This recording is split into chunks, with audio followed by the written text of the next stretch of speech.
வணக்கம். ராமலிங்க அபயம். பேரன்பு கண்ணியில் நாம் அடுத்து பார்க்க வேண்டிய கண்ணி பொற்புறவே பொன்றா பொருளளிக்கும் என்று மன்றில் அற்புத பொற்சேவடிக்கே அன்பு வைத்தேன் ஐயாவே. பொற்புற அப்போ அழகு பொருந்திய அந்த பொன்றா பொருள் அளிக்கும். அப்போ பொன்றா பொருள் என்றால் அழியாத பொருள். எது அழியாத பொருள்? சிவம்தான். சிவம்தான் குறையாத பொருள்.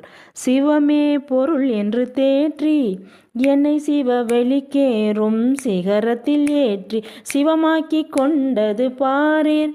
அப்போ அந்த சிவம்ன்றது மலமற்ற தன்மை. அந்த ஜீவன் அந்த சிவத்தன்மைக்கு, அந்த அருட்பெருஞ்சோதி தன்மைக்கு வந்துருச்சுன்னா இந்த தேகம் அழியாமல் நித்திய தேகமாக பொன்னுடம்பு ஆயிருமா. அந்த மலமற்ற நிலைக்கு வந்துருச்சுன்னா, அந்த சிவம் ஆகிடுச்சுன்னா, அந்த சிவமே பொருளை நம்ம ஆயிட்டோம்னா அதுதான் நம்ம அடைய வேண்டிய பொருள். அதுக்கு புருவ மத்தியில், அதாவது மன்றில் நம்ம தவம் பண்ணணும். அந்த பொற்சேவடிக்கே, அந்த பொன்னான அந்த பாதத்தில் அந்த இறைவன் திருவடியை நம்ம தவம் பண்ணணும். அந்த அருட்பெருஞ்சோதி ஆண்டவர் மேலே அன்பு வைக்கணும் ஐயாவே அப்படின்னு சொல்லிட்டு பாடியிருப்பாங்க. நன்றி, வணக்கம்.